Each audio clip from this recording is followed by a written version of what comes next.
تم اگلے زمانے کے لوگ کچھ نہ کہو۔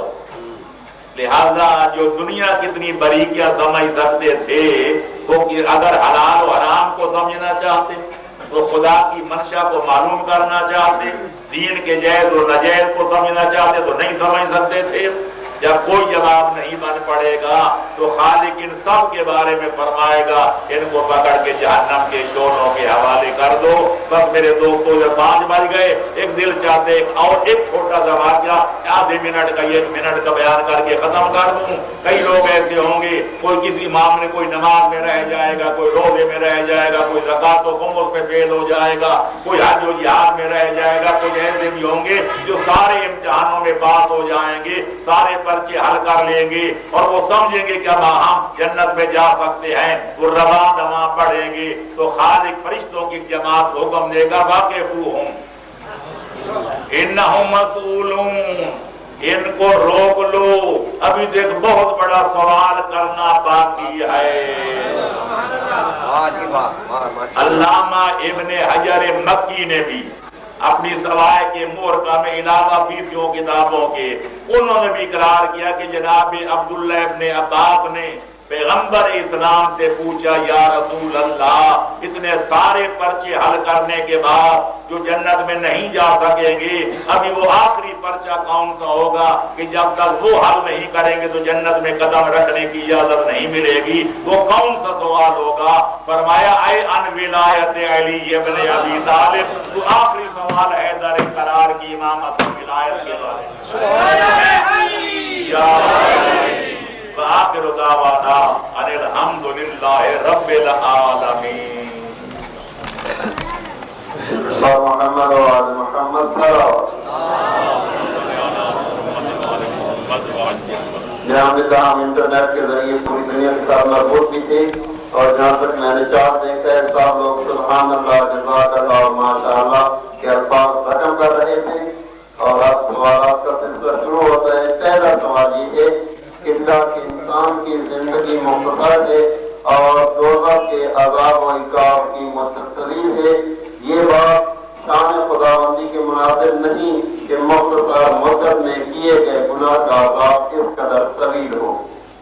اس کا بالکل مختصر جواب یہ ہے کہ قاتل ایک لمحے میں قتل کرتا ہے، فائر کیا بندہ مر گیا، تلوار ماری بندہ مر گیا، تو کم از کم اس کی سزا 25 سال ہے۔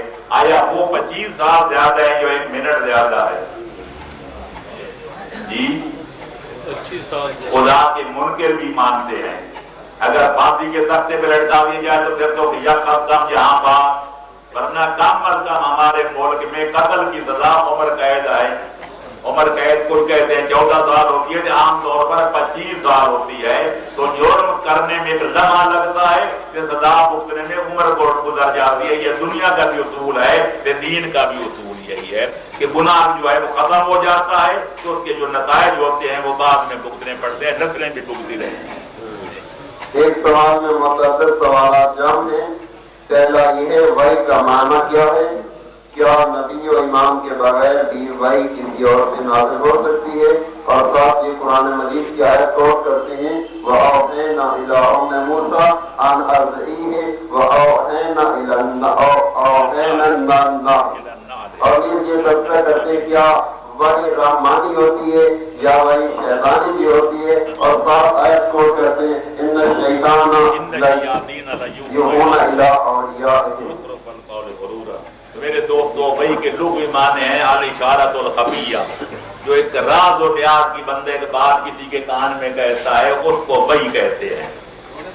اب اصطلاح شریعت میں وحی اس کو کہا جاتا ہے کہ جب خالق اکبر کسی فرشتے کے ذریعے، عموماً وحی لانے والے فرشتے کا نام جناب جبریل رہا ہے، کسی اپنے نبی پر کوئی حکم دے کر بھیجے اس کو کہتے ہیں وحی نبوت۔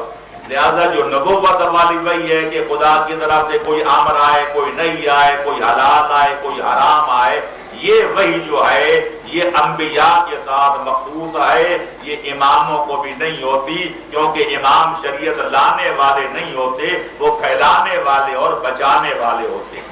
لہذا اور باقی رہے کہ وہ وحی جو خدا فرماتے ہیں میں نے مادر موسیٰ کو وحی کی کہ اپنے بچے کو صندوق میں بند کر کے دریا میں ڈال دے. ہم نے شہد کی مکھی کو وحی کی کہ یوں درختوں پہ بیٹھتے یہاں ان کا رس چوستے پھر آ کے شہد بنا. یہاں سب علماء کا فیصلہ ہے کہ یہاں فطرت کے بعد اشارہ ہے کہ یہاں وحی سے مراد فطرت ہے, وحی کے مراد القاء ہے, دل میں خیال پیدا ہونا. ہم نے مادر موسیٰ کے دل میں یہ چیز ڈال دی کہ اگر بچے کو بچانے تو صندوق میں بند کر کے دریا میں ڈال دے.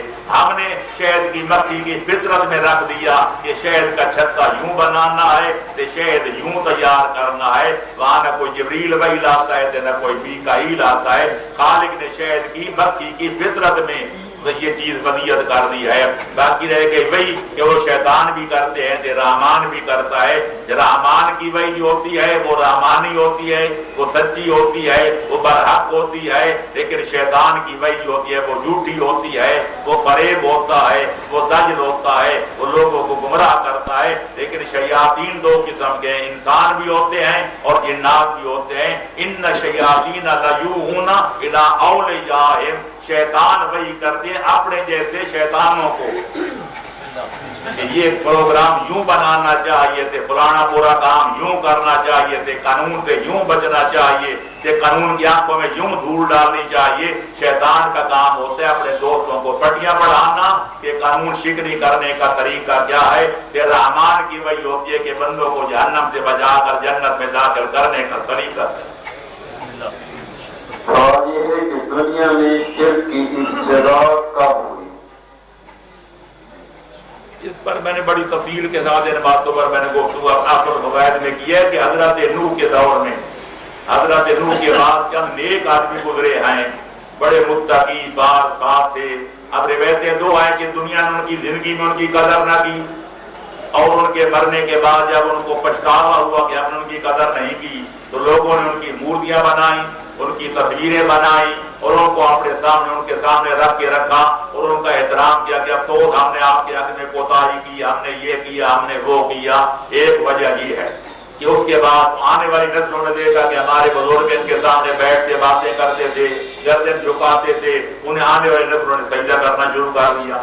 اور ایک روایت میں یوں ہے کہ نہیں, وہ زندگی میں اتنے نیک تھے, اتنے مقدر تھے, اتنے بادشاہ تھے کہ لوگوں نے زندگی میں بھی ان کی مجسمے بنا لیے تھے اور جب وہ آپ نہ ہوتے تو لوگ ان کے مجسموں کو سامنے رکھ لیتے اور ان کے ادب و احترام کے سامنے دو زانو ہو کے بیٹھ جاتے.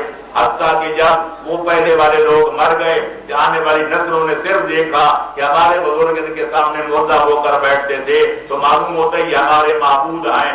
آنے والی نسلوں نے ان کو سجدہ کرنا شروع کر دیا. اس طرح شیطان نے آغاز شرک کیا تھا. اس کے بعد باقاعدہ دنیا میں شرک عام ہو گیا, خدا کو سجدہ کرنا لوگ بھول گئے تھے, بزرگوں کو سجدہ کرنے کی عادت پڑ گئی. اشارے کا خدا محفوظ رکھے کن گناہوں کی وجہ سے ہوتا ہے؟ بس بات تو وہ ہے کہ خدا محفوظ رکھے, ورنہ خدا عدل کرے گا تو شاید ہی کوئی بچے گا. عقیدہ خراب ہو تو بھی فشار قبر ہوتا ہے, برادری سے قطع رحمی کی جائے تو بھی فشار قبر ہوتا ہے, ماں باپ کی بے احترامی کی جائے تو بھی فشار قبر ہوتا ہے, اور سب سے بڑھ کر بیوی بچوں کے ساتھ ناروا سلوک کیا جائے تو ایسے شوہر بھی فشار قبر سے نہیں بچ سکتے. خدا بندہ توفیق دے کہ مرنے سے پہلے ماں باپ ناراض ہیں تو ان کو راضی کر لیا جائے, برادری سے قطع رحمی کی ہے تو ان کو منا لیا جائے, بیوی بچوں پہ زیادتی کی ہے تو ان سے بھی معافی مانگ لی جائے. معافی مانگنے میں کوئی قصر شان نہیں ہوتی, خدا کے حکم کے سامنے جھکنا ہے, کوئی بیوی یا بچوں کے سامنے نہیں جھکنا. عبادت کا صحیح و درست ہونا اور عبادت کا قبول ہونا, ان دونوں کا معیار ایک ہے یا مختلف؟ عبادت کا صحیح ہونا, عبادت کا صحیح اور درست ہونا اور عبادت کا قبول ہونا, ان دونوں کا معیار ایک ہے یا مختلف؟ عبادت صحیح ہے اور غلط دو لفظ ہے, اس کا معیار اور ہے. یہ عبادت قبول ہے, یہ ناقبول ہے, اس کا معیار اور ہے. ایک ظاہری شریعت کا میزان ہے کہ وضو یوں کرنا چاہیے, لباس نمازی کا لباس یوں ہونا چاہیے, ان شرطوں کے ساتھ نماز پڑھنی چاہیے, منہ خانے کعبے کی طرف ہونے چاہیے, جہاں جہر کرنا ہے جہاں جہر کرنا چاہیے، جہاں افات ہے وہاں افات کرنا چاہیے، 2 کی 2 پڑھنی چاہیے، 3 کی جگہ 3۔ جو آدمی ان ظاہری شرائط کے مطابق نماز پڑھتا ہے ہم کہیں گے نماز صحیح ہے۔ جو ان شرائط کی خلاف ورزی کرے گا، وضو غلط کرے گا، لباس غلط پہنے گا، غسل غلط کرے گا، ہم کہیں گے اس کی عبادت غلط ہے، یعنی غیر صحیح ہے۔ تو صحت اور غلط ہونے کا معیار ظاہری شریعت کے قواعد ہیں، اور قبولیت اعمال کا دار و مدار تقوی الہی پر ہے، توجہ پر ہے، خلوص نیت پر ہے، اللہ کے خوف پر ہے۔ اللہ فرماتے ہیں انما یتقبل اللہ من المتقین۔ ایک بندہ نماز ساری صحیح پڑھتا ہے، 3 کی 3 رکعتیں پڑھتے ہیں، 2 کی 2 پڑھتے ہیں، وضو ٹھیک، سب کچھ ٹھیک، لیکن نیت یہ ہے کہ لوگ کہیں کہ فلانا بڑا نمازی ہے، اس نے خدا کے لیے نہیں پڑھی تو خدا قبول کیسے کرے؟ ایک بندے نے زکاتیں دی اور خمس دیا، صحیح طریقے سے دیا، حساب کر کے دیا، پر نیت یہ ہے کہ لوگ ہیں فلانا بڑا سخی ہے، عزاداری منائی، خوب رویا، خوب رلایا، خود پٹوایا، تے نیت یہ ہے کہ لوگ ہیں فلانا بڑا عہدیدار ہے، تے فلانا بڑا عزادار ہے، تو خدا کے لیے جب نہیں کیا تو خدا قبول کیسے کرے گا؟ اللہ ان کا عمل قبول کرتا ہے جو توجہ سے کیا جائے، خلوص نیت سے کیا جائے، صرف اللہ کے لیے کیا جائے، اور اللہ کے خوف و اراق، اللہ کے خوف و خشیت کی وجہ سے کیا جائے، واجبات کو ترک نہ کیا جائے، حرام کا ارتکاب نہ کیا جائے، ایسے بندوں کے عمل کو خدا قبول کرتا ہے۔ محمد وآل محمد صلوات۔ روح کی حقیقت کیا ہے؟ نیز انسانی جسم کے فنا ہونے کے بعد روح بھی فنا ہو جاتی ہے یا باقی رہتی ہے؟ روح کی حقیقت خدا نے بتائی نہیں، نبی نے بتائی نہیں، تھے آپ کوئی سے دلوں کو رکھ دیں گے، میں بتاؤں گا۔ یسألونک، آپ قرآن پڑھتے ہیں انشاءاللہ، ہمارا زیادہ پڑھتے ہوں گے، قرآن کی یہ آیت ہے، بات وہی ہے جیسے میں نے پرسوں عرض کی تھی، مجھے ایسے یاد ہوتی ہیں، پر افسوس ہے کہ نہ پارا یاد ہوتا ہے نہ سورت یاد ہوتی ہے، ورنہ بتاتا کہ فلانا پارا سے فلانی سورت، پر یہ قرآن کے اندر ہے یقیناً کہ یسألونک عن الروح، کہ میرا حبیب لوگ آپ سے پوچھ جائیں کہ روح کیا ہے، قل الروح من امر ربی، ان سے کہہ دو کہ روح میرے پروردگار کا ایک امر ہے۔ لوگوں نے کہا یہ ہمارے پلے کچھ نہیں پڑا، ذرا بازار کرو، روح کی شکل کیسی ہے، عقل کیسی ہے، قد کاٹ کیسا ہے، اس کی اصلیت کیا ہے، حدود اربع کیا ہے؟ خالق فرماتا ہے میرا حبیب ان سے کہہ دو وما اوتیتم من العلم الا قلیلا، تمہارا علم قلیل ہے، تمہاری عقل قلیل ہے، تم اہلیت نہیں رکھتے کہ روح کی حقیقت کو سمجھ سکو، تو لہذا جب اللہ نے کہہ دیا کہ تمہاری عقل کم ہے، تمہارا علم کم ہے، تم نہیں سمجھ سکتے، تو میرے خیال میں جو پھر بھی کہتے نہیں ہم سمجھ سکتے ہیں وہ خدا کو جھٹلاتا ہے۔ لہذا سر خدا کے عارف طارق مقام رکھو، در حیرتان کے بعد اب روشن کو یا شریف، ہم اتنا جانتے ہیں کہ ہمارا جسم مادی ہے، وہ ایک روحانی ہے، یہ جسم جو ہے جب فنا ہو جاتا ہے، اگر جسم کے ساتھ روح بھی فنا ہو جائے پھر جزا کیسی، سزا کیسی، عالم برزخ کے شدائد کیسے، عالم برزخ کے ہوئے مرزائد کیسے، تو پتہ چلا کہ حیات کیا ہے، عناصر میں ظہور ترتیب، اور موت کیا ہے، انہی اجزاء کا پریشان ہونا۔ جسم جب جسم سے روح الگ ہو جاتی ہے، جسم فنا ہو جاتا ہے، روح باقی رہتی ہے عالم برزخ میں قیامت تک۔ جب قیامت کو خدا پھر زندہ کرے گا تو یہ روحیں لوٹا کے بدنوں میں ڈال دے گا۔ لہذا جو اچھی روحیں ہوتی ہیں وہ باقی السلام میں رہتی ہیں، متنعم رہتی ہیں، متلذذ رہتی ہیں۔ جو روحیں بدکار ہوتی ہیں ان کو وادی مرعود یمن میں ایک وادی ہے وہاں معذب کیا جاتا ہے، ان کو تقریب میں رکھا جاتا ہے۔ جو بین ہوتے ہیں، نہ کوئی نیک تھے نہ کوئی بد، نہ کوئی زیادہ مومن تھے نہ زیادہ بے ایمان، وہ یوں پڑے قبروں میں جیسے ایک آدمی سویا ہوا ہوتا ہے۔ جب قیامت قائم ہوگی تو قالوا من بعثنا من مرقدنا، کس نے ہمیں جگا دیا، ہم تو سوئے ہوئے تھے، تو کہا جائے گا ھذا ما وعد الرحمن وصدق المرسلون، یہ وہی قیامت ہے جس کا رحمان نے وعدہ کیا تھا اور نبیوں نے بھی سچ کہا تھا۔ اب قیامت کا دیکھا چکھو تو حساب و کتاب کی منزل کو پار کرو. اللہ نے شروع محمد محمد صلی اللہ علیہ موجود کرام اعلان سماعت فرمانے درس قرآن کی سیڑھیاں اس درس قرآن کی سیڑھیاں دستیاب ہیں. ملک محسن علی صاحب سے آپ رابطہ کر کے سیڈیز لے سکتے ہیں. معذرت کے ساتھ کہنا پڑتا ہے کہ سوالات بات کیا اور ٹائم ختم ہو گیا اور آپ لوگ نوٹ فرما دیں انٹرنیٹ پہ قبلہ صاحب ٹھیک 6:30 بجے سے لے کر رات 8 بجے تک حاضر رہیں گے. اور ایڈریس نوٹ فرما لیں پالٹا عقائد حقہ اور بچت 14. اب میں آپ سے گزارش کروں گا کہ جن احباب نے ہمارے ساتھ تعاون کیا ہے ان کے مرحومین کی مغفرت و بلند درجات کے لیے سورہ فاتحہ اور سورہ اخلاص کی تلاوت فرمائیں.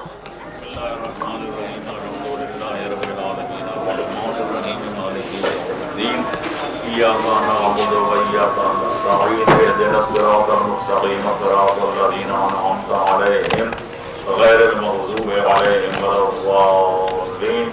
بسم الله الرحمن الرحيم. قل هو الله أحد الله الصمد لم يلد ولم يولد ولم يكن له كفوا أحد. بسم الله الرحمن الرحيم.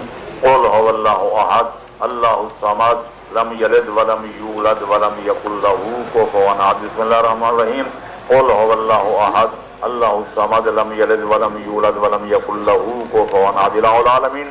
تو یہ واسطہ محمد وآل محمد علیہ الصلوۃ والسلام کا اس درس قرآن اور ان 2 سورتوں کے پڑھنے کا ثواب بانی تمام مومنین و مومنات جو حاضر ہیں ان کے مرحومین و مرحومات اور بالخصوص یہ حضرات نے دام دیر میں سخ نے ان درود کے انعقاد کا اہتمام کیا ہے ان کے مرحومین و مرحومات کو خصوصاً ثواب پہنچا. سب کی مغفرت فرما, سب کے گناہوں کی ضرورت فرما, سب کی نیکیوں کو قبول فرما. آنے والے عالم اسلام جو کے پرچم کو بلند فرما, کفر کے پرچم کو سرنگوں فرما. مسلمانان عالم کو متحد ہو کر کفر کے اور کافروں کے مذموم ارادوں کو خاک میں ملانے کی توفیق عطا فرما. آنے والے شیعان حیدر قرار کو اتفاق اور اتحاد کی دولت سے مالا مال فرما. آخری زمانے کے فتنوں سے ہم سب کو بچا. آنے والے جتنے حاضرین و حاضرات ہیں ان کی عموماً اور جو بانیان محفل ہیں ان کے خصوصاً حاجات شریعہ بھرنا توفیقات خیر میں اضافہ فرما.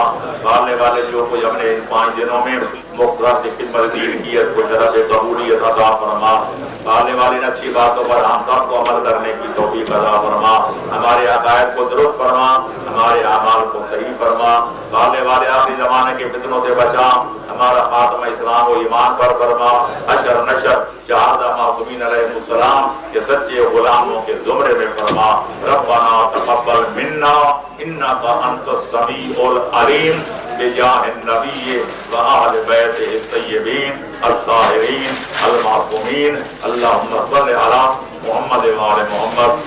آپ حضرات کا شکریہ ان 5 روزہ دروس میں شامل ہوئے, ہماری مجالس کی رونق کو بڑھایا.